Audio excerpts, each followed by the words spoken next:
우리 수람 인사하겠습니다. 잘 오셨습니다. 네.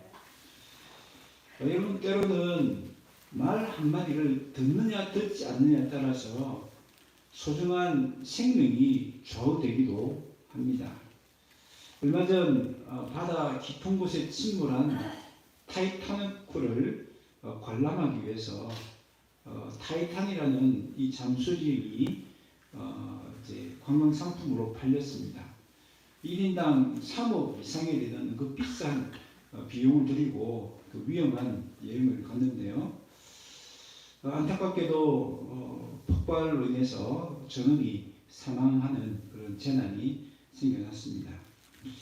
그런데 사실 이 여행 가기 전에 많은 전문가들이 위험을 경고했습니다. 그 재질이 그 깊은 바다에서 수압을 견딜 수 없다는 그런 경고를 수차례 했습니다. 그런데 이 타이타닉호와 이 타이탄의 공통점이 있습니다. 뭡니까? 이 타이타닉호도 그 침몰되기 전에 많은 경고 사인들이 있었다는 겁니다. 이 타이탄도 그 무수한 경고의 사인들을, 그 말들을 다 무시했기 때문에 결국은 침몰했고 또 폭발하는 그런 사고가 일어난 것입니다. 그 경고의 말이 어쩌면 생명의 말과 같은 말이었죠. 그런데 중요한 것은 그 말을 듣지 않았기 때문에 그런 재난이 일어난 것 아니겠습니까?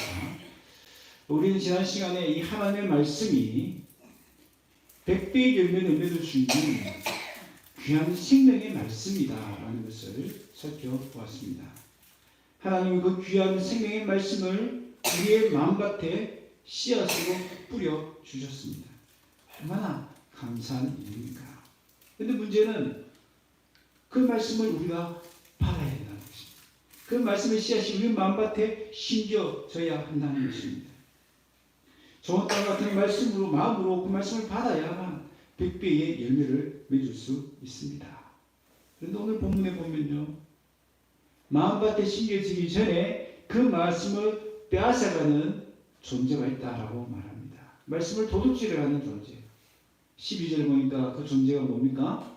바로 사탄이죠. 마귀입니다. 마귀가 우리의 말씀을 받지 못하도록 그 말씀을 빼앗아간다는 거예요. 어쩌면 지금 이 시간에도 그래요. 이 말씀을 듣는 이 순간에도 마귀는 이 말씀을 듣지 못하도록 이 말씀을 빼앗아가는 일을 하고 있다는 것이죠. 12절 보십시다. 마귀가 가서 그들이 믿어 구원을 얻지 못하게 하려고 말씀을 그 마음에서 빼앗는 것이요 라고 말씀합니다. 이 여러분 말씀은요, 듣고 믿어서 구원을 얻게 하는 말씀입니다. 생명의 말씀이죠. 그런데 그것을 빼앗아가는 마귀가 있다는 것입니다. 오늘 본문은 그것을 길가와 같은 마음으로 비유합니다. 마귀는 말씀이 마음에 심겨지지 못하도록 그 말씀을 빼앗아갑니다. 도둑질을 합니다. 여러분, 사실 우리가 소중한 물건을 도둑질 당하면 마음이 어떻습니까? 아프죠. 너무나 아깝고 아쉬운 마음이 듭니다. 왜 그렇습니까? 물론 그 물건이 비싸서 그럴 수도 있지만 무엇보다 그 물건에 많은 소중한 추억이 담겨있기 때문이죠. 그래서 그것을 잃어버렸을 때 너무 아까운 마음이 듭니다. 근데 사실은요, 우리가 가진 그런 물건뿐만 아니라 우리가 도둑질 당하는 경우들이 참 많습니다. 때로는 시간을 도둑질 당하죠. 쓸데없는 일에 시간을 낭비하거나 또 흡입하는 것을 통해서 시간을 도둑질 당합니다. 때로는 건강을 도둑질 당하죠. 과식이나 과로 혹은 운동을 하지 않아서 건강을 빼앗기기도 합니다. 또는 소중한 관계를 도둑질 당하기도 하죠. 감사합니다. 미안합니다. 사랑합니다. 이 세 가지 말만 잘해도, 진심으로 해도 소중한 관계를 지킬 수 있는데 그러지 못해서 그 관계를 도둑질하기도 하는 것입니다. 따지고 보면 돈이나 물건보다 더 귀중한 것들이 우리 인생에 얼마나 많은지 모릅니다. 그런데 오늘 성경에 보면 그 귀중한 것들 중에서도 가장 빼앗기면 아깝고 정말 아쉽고 마음이 아픈 것이 있는데 그것이 뭐라고요? 하나님의 말씀이에요. 왜 그렇습니까? 그 말씀은 우리에게 구원을 주시는 생명의 말씀이기 때문입니다. 이 말씀을 도둑질 맞지 않고 이 말씀의 씨앗이 내 마음에 심겨져서 100배의 열매를 맺을 수 있도록 해야 합니다. 여러분 그렇게 하기 위해서 어떻게 해야 됩니까? 오늘 보면 15절에 보니까 말씀을 듣고 지키라고 명령합니다. 이게 지키라는 것은요. 현대어 성경을 보면요. 간직한다라는 뜻이 있습니다. 여러분 우리가 여행을 갈 때 지갑이나 여권을 어떻게 합니까? 그냥 아무 때나 소매치기 당할 수 있도록 그렇게 헤프게 들고 다닙니까? 아니죠. 잘 간직합니다. 품에 넣든지 가방에 깊숙하게 넣든지 잘 간직하죠. 마찬가지입니다. 말씀도 마귀에게 빼앗기지 않도록 우리가 잘 간직해야 한다는 것입니다. 우리 집안에 소중한 돈이나 물건을 빼앗기지 않기 위해서 문단속도 하고 또 열쇠도 채우고 또 CCTV를 달는 것처럼 우리 인생의 가장 소중한 말씀을 지키기 위해서 잘 간직하기 위해서 우리가 해야 될 일이 있습니다. 그것이 뭘까요? 하나님 말씀 도둑질 당하지 않기 위해서 먼저 우리의 마음을 완악하게 해서는 안 됩니다. 여러분 이 완악하다는 말은요. 억세게 고집스럽고 모질다라는 뜻이 있습니다. 여러분 우리 주변에도 좀 고집이 있는 사람이 있죠. 어떤 말을 해도 통하지 않는 사람들이 있습니다. 성경에 보면 대표적인 인물이 누굽니까? 출애굽할 때에 그 바로 왕입니다. 애굽의 왕 바로 왕입니다. 여러분 지금 그 수요일마다 출애굽기를 하고 있는데요. 여러분 잘 기억나시죠? 하나님 말씀을 모세가 전했습니다. 바로가 듣습니까? 안 듣습니다. 그럴 때마다 재앙이 임하죠. 그런 일들이 몇 번 계속 반복됩니까? 9번이나 반복됩니다. 말하면 안 듣고 그러면 또 재앙이 일어나고 말하면 안 듣고 또 재앙이 일어나고 그것이 9번이나 계속 반복됩니다. 그래도 말 듣지 않습니다. 그러다가 결국 10번째 재앙을 만나고 나서야 항복을 하죠. 10번째 재앙이 뭡니까? 자기의 소중한 아들 장자를 잃고 나서야 마음을 돌이키고 하나님 말씀에 순종합니다. 여러분 사람의 마음이 얼마나 완악한지. 그런데 그것은 끝나지 않습니다. 이스라엘 백성들을 내보냈지만 마음이 또 아까운 마음이 드는 거예요. 그래서 어떻게 하죠? 다시 군대를 보냅니다. 다시 이스라엘 백성들을 끌어오기 위해서 군대를 보내죠. 그렇게 해서 결국 어떻게 됩니까? 끌어왔습니까? 아니죠. 그 군대마저도 홍해에 다 수장을 당합니다. 이유가 뭡니까? 딱 하나. 마음이 완악했기 때문입니다. 여러분 소돔과 고모라 성도 마찬가지입니다.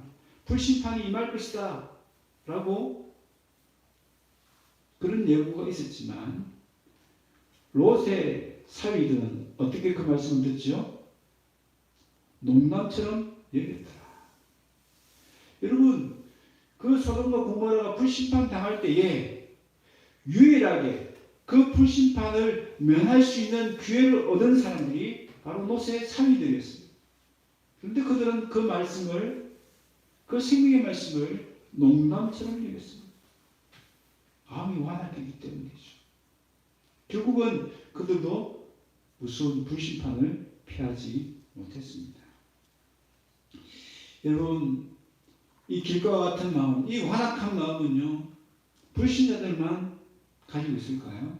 그렇지 않습니다. 성경에 보니까 하나님을 믿었던 이스라엘 백성들도 이 완악한 마음을 가지고 있다는 것을 보여줍니다. 이사야서 46장 12절 마음이 완악하여 봄에서 물리떠난 너희여 내게 들으라. 누가 누구에게 하는 말씀이죠? 하나님이 지금 이스라엘 백성들에게 이야기하는 마음이 완악해서 마음이 고집해서 어떤 말을 해도 순전히 보내도 듣지 않는 그들 향해서 안타까움을 가지고 너희들이 마음이 완악하다라고 안타까운 마음을 표하고 있는 것입니다. 예수님도 이사야의 말씀을 인용하면서 예수님 당시 이스라엘 백성들을 향해서 안타까운 마음으로 이야기했습니다.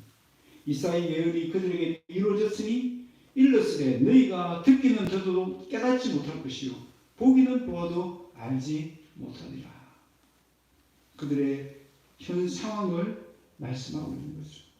영적인 소명이고 영적인 귀머리가 되어서 들어도 듣지 못하고 보아도 보지 못하는 알지 못하는 그들의 모습을 안타까운 마음으로 말씀하고 있는 겁니다. 여러분, 말씀이신 예수님이 직접 이 땅에 오셨어요. 여러분, 세상에 하나님이 이 땅에 오셨어요. 듣지 않으니까 이제는 보이는 말씀으로 이 땅에 오셨어요. 말씀을 직접 그들이 보여주셨습니다. 그런데도 그들은 알아보지 못하고 깨닫지 못했습니다. 왜요? 그들의 마음이 완악했기 때문입니다. 여러분처럼 마음이 완악하면요, 어떤 말씀도 어떤 이적을 통해서도 하나님을 알지 못하고 깨닫지 못합니다. 그러면 어떻게 해야 될까요? 하나님 우리에게 귀한 은혜를 주셨습니다. 이렇게 딱딱하게 굳어진 마음을 부드럽게 변화시킬 수 있는 성령님을 우리에게 보내주셨습니다. 에스겔서 11장 18절 19절을 같이 한번 읽겠습니다. 시작. 내가 그들에게 한 마음을 주고 그 속에 새 영을 주며 그 몸에서 돌같은 마음을 제거하고 살처럼 부드러운 마음을 주어 내 율례를 따르며 규례를 지켜 행하게 하리니 그들은 내 백성이 되고 나는 그들의 하나님이 되리라. 아멘. 아멘. 돌같은 마음을 어떻게 한다고요? 제거하고 살처럼 부드러운 마음을 우리에게 주신다. 어떤 말씀도 스펀지가 물을 빨아들이듯이 그 말씀을 빨아들일 수 있는 그 부드러운 마음을 우리에게 주시는데 누가? 그 앞에 보니까 새 영을 주며 이 새 영이 누구죠? 바로 성령님을 가리키는 겁니다. 여러분, 우리가 다 돌같은 마음, 길과 같은 딱딱한 마음, 굳은 마음들 가지고 있지 않았습니까? 그런데 어떻게 우리 예수님을 지금 이 사이에 믿고 있습니까? 성령께서 우리 마음에 감화 감동으로 역사하시기 때문에 하는 것입니다. 그래서 그 말씀을 받아들이고 예수님을 구주로 믿게 되었다는 것입니다. 그래서 구원의 생명을 얻게 되었다는 것입니다.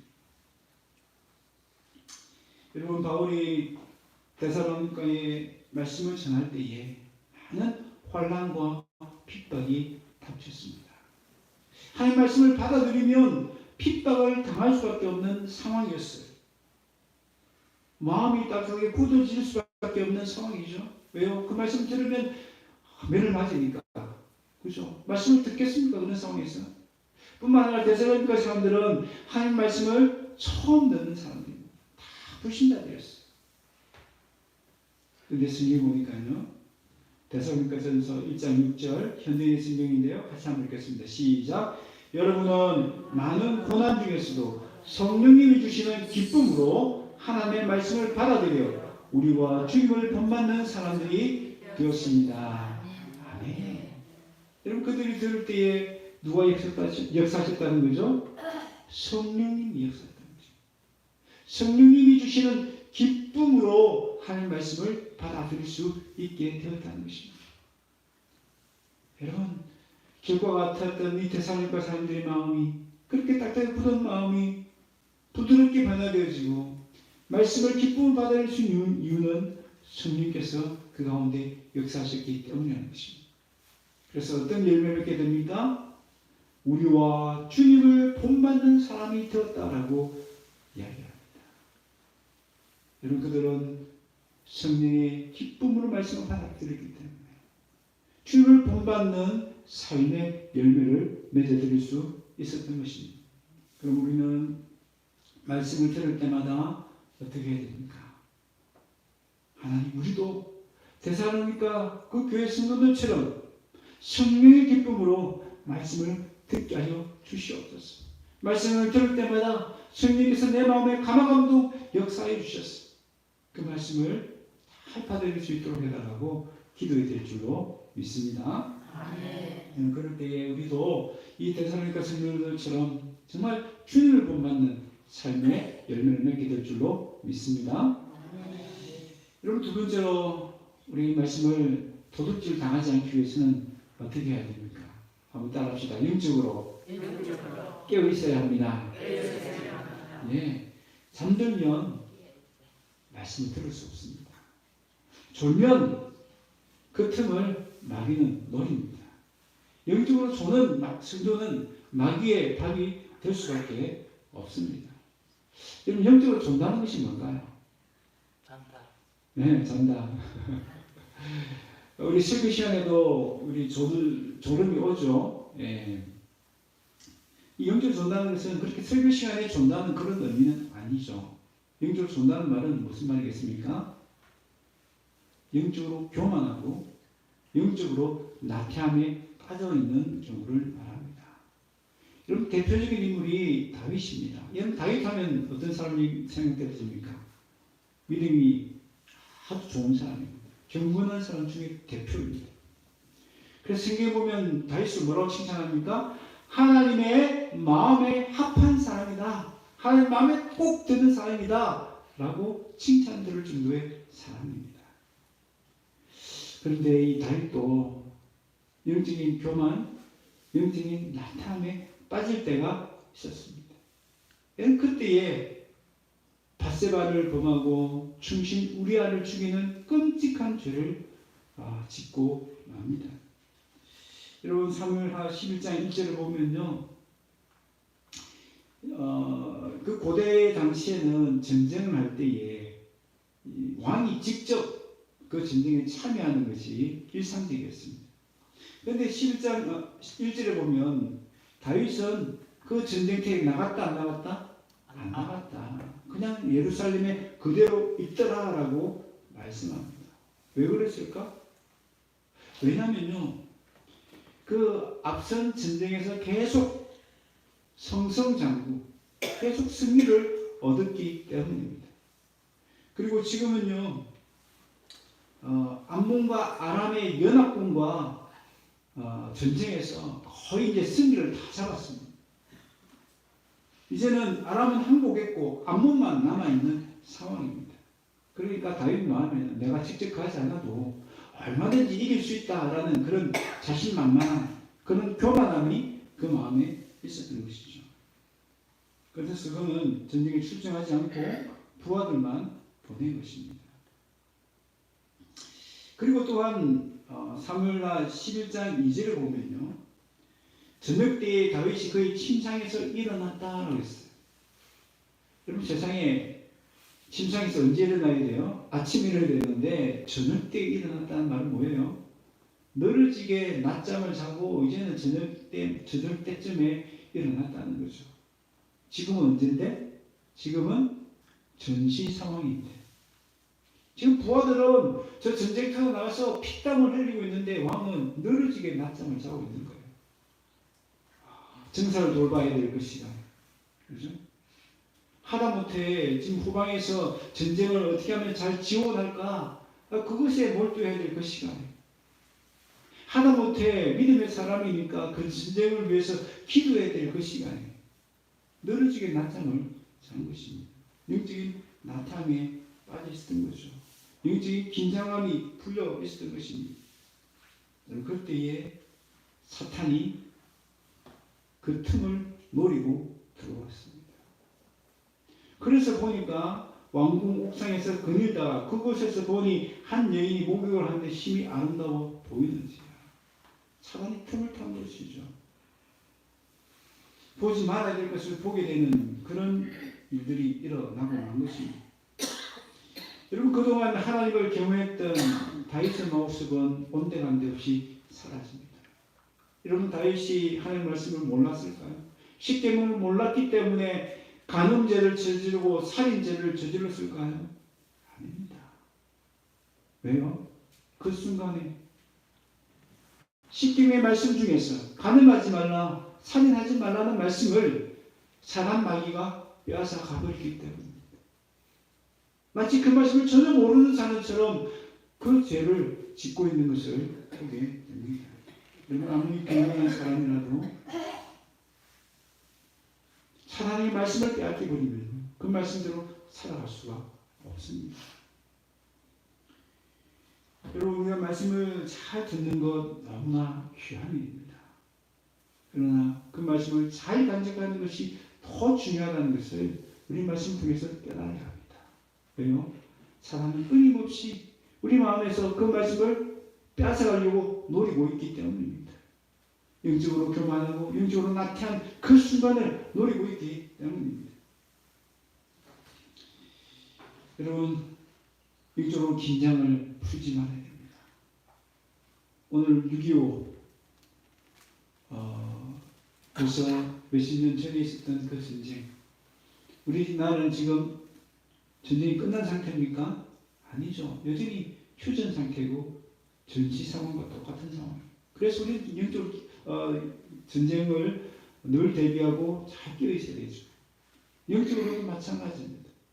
영적으로도 우리가 이미 구원을 받았고 하나님의 자녀가 되었지만 여전히 우리는 영적인 전쟁 상황 속에 있습니다. 마귀는 우는 사자처럼 넘어뜨릴 영혼들을 찾아 헤맨다라고 말씀하고 있습니다. 결코 영적인 긴장감을 풀지 말아야 될 상황입니다. 그래서 우리는 영적으로 겸손하기 위해서 나의 신앙 공적을 의지하지 말아야 해요. 내가 직분을 가졌기 때문에, 내가 신앙의 훈련을 많이 했기 때문에, 내가 말씀을 많이 알기 때문에 그렇게 교만해서는 안 됩니다. 뿐만 아니라 영적인 긴장을 놓치거나 영적인 나태함에 빠지지 않도록 늘 나 자신을 점검해 보아야 합니다. 그래서 잘 깨어 있어서 이 말씀을 잘 간직하심으로 말씀의 열매를 맺을 수 있는 저와 여러분 되시기를 바랍니다. 자, 그러면 불신자처럼 이미 마음이 완악하고 길가와 같이 딱딱하고 굳은 마음이기 때문에 씨를 뿌려도 말씀을 전해도 아무런 소용이 없다. 그렇게 우리가 포기해야 될까요? 아닙니다. 우리 시편 120편, 126편 6절을 보면요. 울며 씨를 뿌리러 나가는 자는 반드시 기쁨으로 그 곡식 땅을 가지고 돌아오리로다 라고 말씀합니다. 우리 같이 한번 읽어볼까요? 시작. 울며 씨를 뿌리러 나가는 자는 반드시 기쁨으로 그 곡식 땅을 가지고 돌아오리로다. 아멘. 여러분, 아무리 길과 같은 마음, 딱딱하고 굳은 마음이라도 계속해서 말씀의 씨앗을 뿌리면 언젠가는 기쁨으로 단을 거둘 때가 있다는 것이죠. 여러분, 원래 우리의 마음도 다 길과 같은 마음이었고요. 여러분, 사도 바울도 어떻습니까? 처음에는 정말 길과 같은 마음 아니었습니까? 그런데 예수님을 만나고 나서 180도 달라졌습니다. 예수님이 누구시죠? 요한복음 보니까 예수님 바로 말씀이시잖아요. 말씀이신 예수님을 만나니까 변화가 되는 것입니다. 오늘도 예수님은 어쩌면 울며 씨를 뿌리는 분으로 우리에게 찾아오실 거예요. 또한 우리가 예수님을 전할 때에 울며 씨를 뿌리기를 원하십니다. 여러분, 왜 웁니까? 왜 울죠?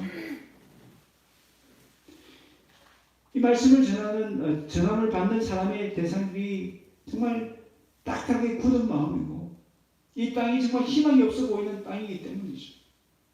그러나 인내하고 그 말씀을 씨앗을 계속 뿌리면 언젠가 기쁨으로 그 곡식단을 거둘 때가 있다는 것입니다. 이 말씀을 믿고 의지해야 됩니다.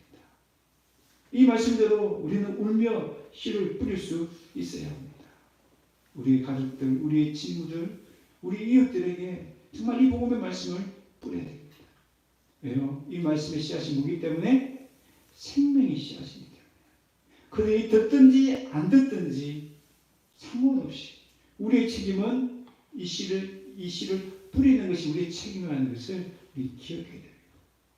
그리고 그들의 마음을 변화시키고 바꾸실 분은 누구죠? 내가 바꾸시는 것이 아닙니다. 나의 지혜로운 실등의 말로 그들을 변화시킬 수 없습니다. 누가 변화시키죠? 성령께서. 그죠? 그래서 우리가 전도할 때도 기도하면서 전도해야 됩니다. 하나님 이 말씀을 듣는 이 영혼의 마음에 역사하셔서 그 마음이 부드러운 마음으로 변화해 달라고 기도해야 하는 것입니다. 말씀을 맺습니다. 오늘 한국교회가 우리나라 사회 속에서 참 신뢰도가 많이 떨어졌습니다. 여러분 드라마나 영화에서 비춰지는 교회의 모습은 어떻습니까? 항상 부정적인 모습들이 비춰지죠. 모든 교회가 다 그렇지 않은데 일부 교회의 모습을 정말 확장해서 보여주고 있습니다. 왜 그럴까요? 왜 사람들의 인식에 교회가 정말 또 목사가 그렇게 욕을 들어먹는 상황이 생겼을까요? 우리 하나님 말씀을 잘 간직하지 못하기 때문입니다. 내 이웃을 내 마음같이 사랑하라. 그 말씀대로 우리가 살았다면 교회가 그런 욕을 들을까요? 세상의 빛과 소금이 되라는 말씀에 우리가 정말 순종했다면 그 말씀이 정말 우리 속에 잘 간직해 있었다면 세상에서 그렇게 손가락질 당할 이유가 있었을까요? 우리가 그 말씀을 잘 간직하지 못하고 사단 마귀의 그 말씀을 빼앗겼기 때문은 아닐까요? 이제 우리 어떻게 해야 됩니까? 호세아서 10장 11절 말씀 같이 읽겠습니다. 시작. 너희 묵은 땅을 기경하라. 지금이 곧 여호와를 찾을 때니 마침내 여호와께서 오사 공의를 빛으로 너희에게 내리시리라. 아멘. 묵은 땅이 어떤 땅입니까? 바로 오늘 본문에 나오는 길가와 같은 마음입니다. 그 묵은 땅을 갈아엎으라라고 말씀합니다. 여러분 우리의 마음도 처음 가졌던 뜨거운 그 주님을 향한 사랑의 마음이 식어지거나 딱딱하게 굳어질 때가 얼마나 많이 있습니까? 그럴 때마다 이 말씀을 우리 기억해야 됩니다. 이 말씀을 내 마음을 갈아엎는 그런 은혜를 달라고 우리는 기도해야 합니다. 우리도 얼마든지 길과 같은 마음이 될 수 있다는 것을 기억하십시다. 그래서 먼저 우리 주님 앞에 회개의 마음으로 나아가십시다. 내 마음이 길과 같은 마음으로 굳어져 있음을 자백하십시다. 그리고 내 마음을 새롭게 기경해달라고 갈아엎어달라고 우리가 기도하십시다. 그래서 우리 굳어진 마음이 부드럽게 변화될 수 있도록 성령의 은혜를 구하십시다. 무엇보다 영적으로 졸지 않을 수 있도록 늘 깨어서 주님의 말씀을 들을 수 있도록 우리가 깨어 있으십시다. 그리고 말씀으로 나를 처복중시켜서 겸손함을 잊지 않을 수 있도록 하십시다. 그래서 말씀을 들을 때마다 그 말씀이 우리의 마음에 성령의 기쁨으로 받아들여지고 있도록 해달라고 기도하시고 그리고 소중한 만큼 이 말씀을 잘 간직할 수 있도록 해달라고 기도하십시다.